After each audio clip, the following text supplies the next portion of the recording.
welcome back to Chris channel, and today is Monday, so gagawa ulit tayo ng ating vlog. Yes, another vlog. May mga requested na nabasa ako sa mga comments na gusto nila ng detailed, yung complete detailed ng initial interview sa ACADSOC.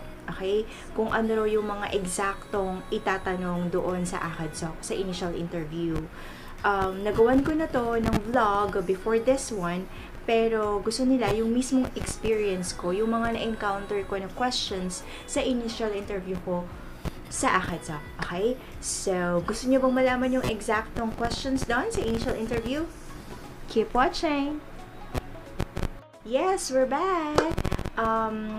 Ibibigay ko ngayon guys yung mga request nyo na gusto nyong malaman yung mga eksaktong tinanong sa akin during my initial interview sa ACADSOC.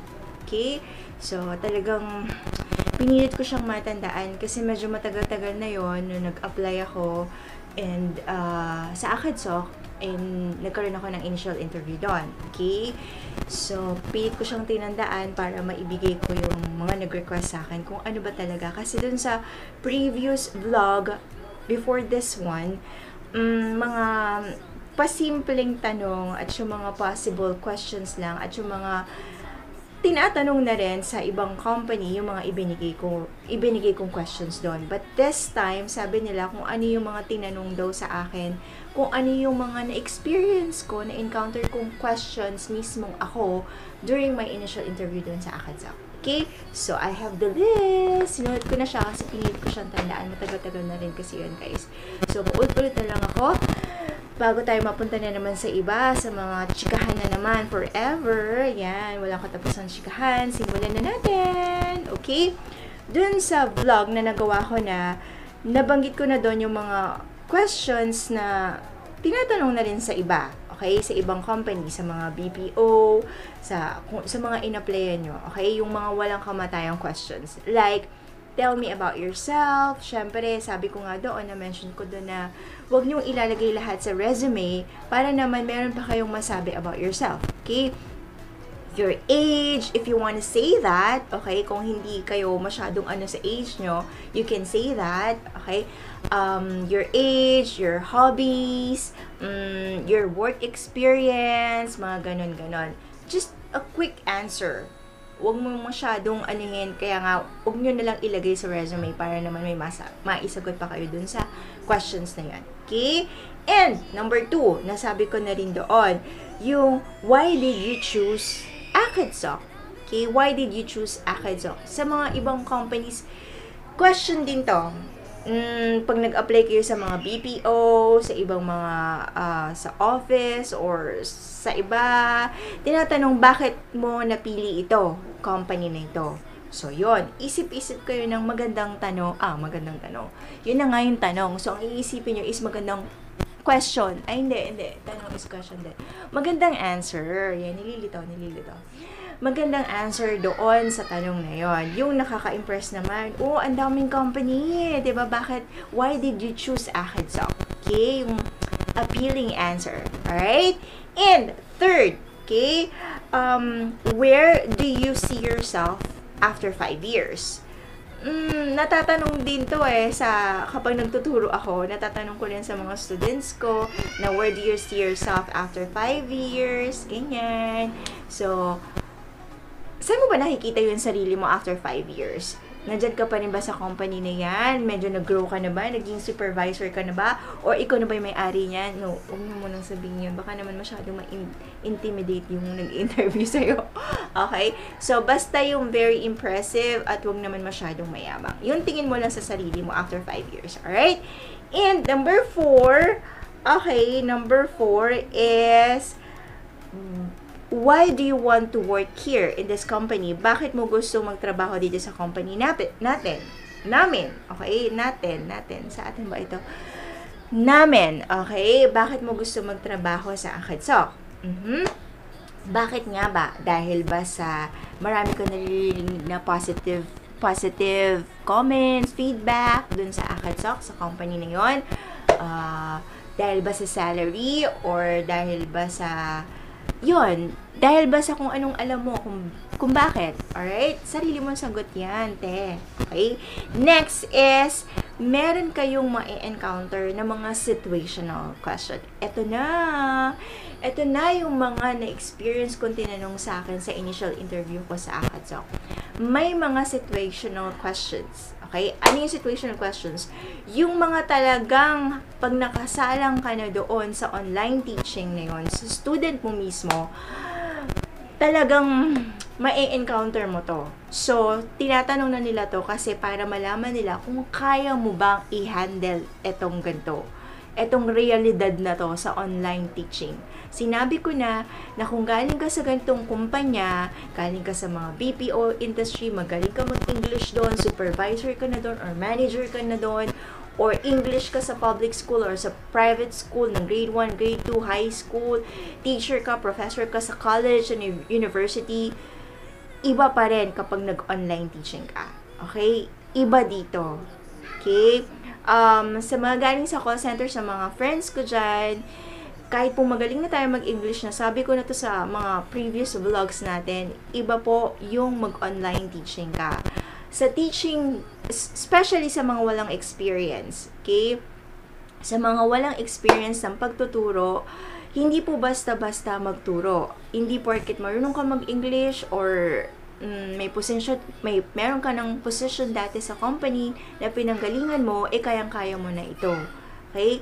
Iba ang environment na mararanasan mo or ma-experience mo, ma-encounter mo dito sa online teaching.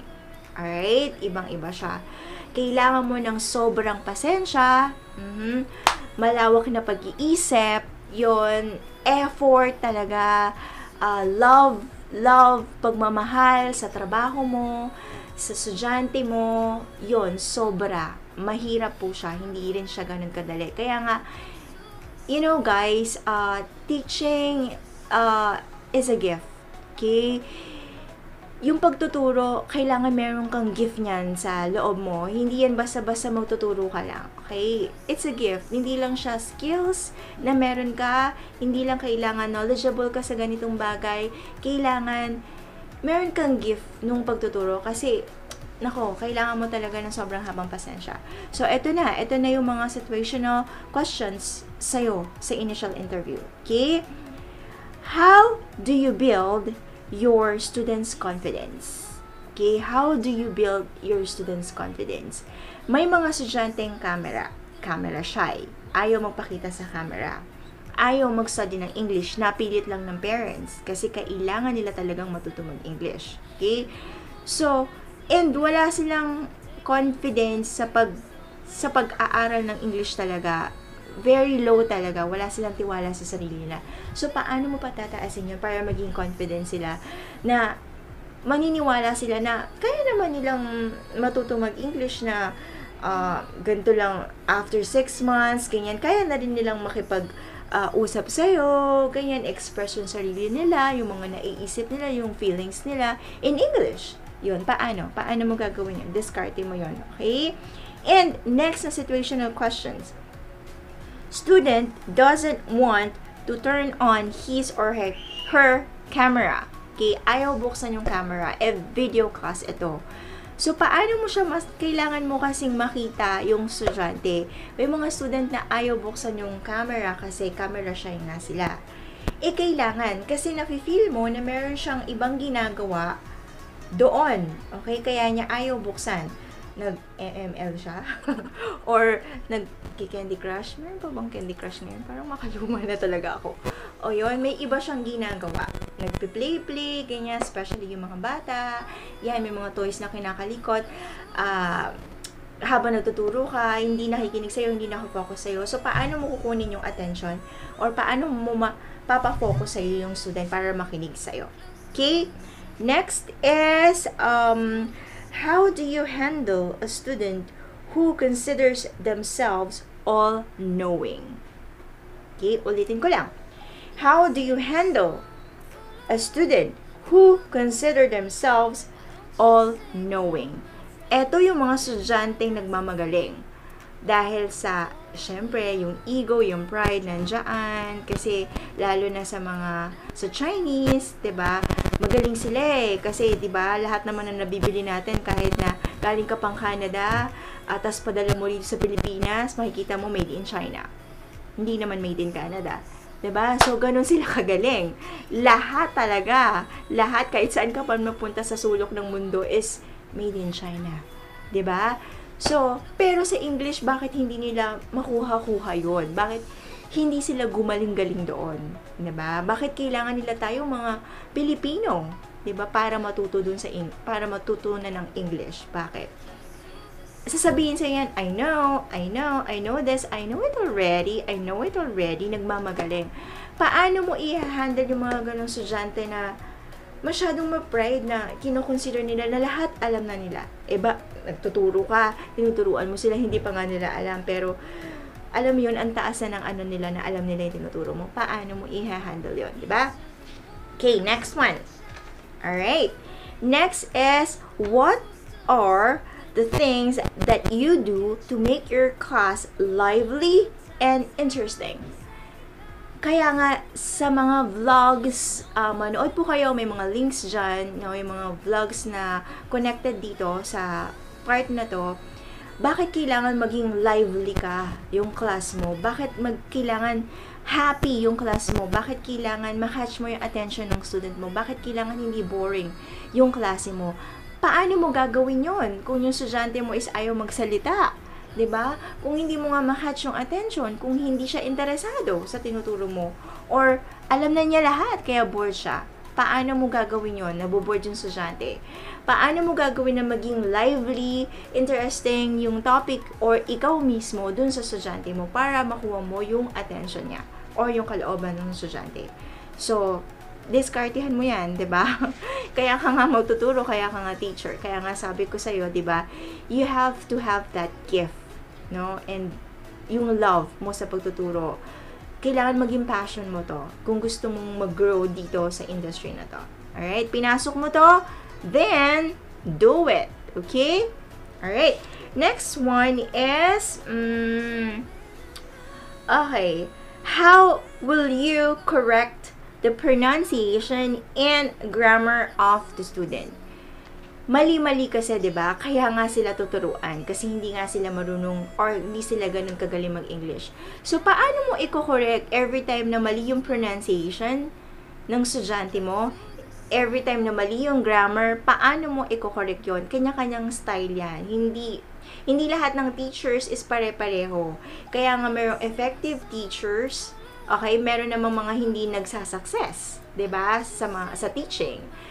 Paano mo gagawin 'yon? Paano mo i-correct 'yon na hindi masyadong na-hurt yung feelings ng estudyante mo or hindi ganun yung dating sa kanya or mas na-i-encourage mo pa siya dun sa pagkakamali niya, 'di ba?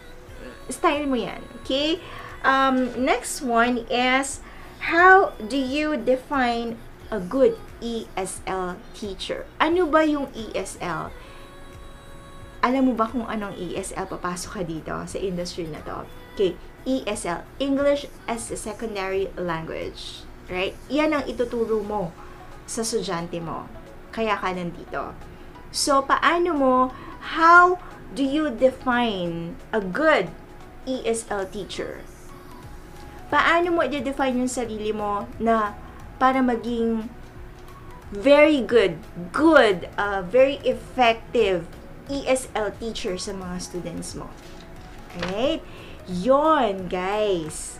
Sa mga estudyante na mahirap kuhain yung loob, especially sa mga teachers or sa mga applicants na bago pa lang or walang experience sa pagtuturo, medyo mahihirapan kayo. Kaya nga sabi ko, hindi lang skills ang kailangan nyo ng gift dyan para maging successful kayo sa papasukan nyo. Alright? May mga estudyante kayo dyan na takbo ng takbo while having your class, playing, shouting, even may magsasabi sa inyo ng mga rude, 'di ba, na medyo ma-hurt kayo. Hindi nyo maresbakan eh, kasi nasa online kayo eh. Talagang man-to-man lang to, one-on-one. Nasa computer siya, nasa computer mo ikaw, nasa China siya, nandito ka sa Pilipinas. ang hirap abutin, 'di ba? Kaya nga, diskarte mo, paano mo didiskartehan yung mga ganon. Alright? Especially sa mga walang experience. Okay? Sa pagtuturo. Right? Kailangan yung aura mo, okay? Yung aura mo pa lang sa interview, yung dating mo pa lang sa interview, yung personality mo, yung character mo, kailangan presentable ka sa initial interview, kailangan yun pa lang magawa mo na. Okay? Para maging effective ka or para makapasa ka sa initial interview. Alright? Yan yung mga itatanong sa'yo sa initial interview.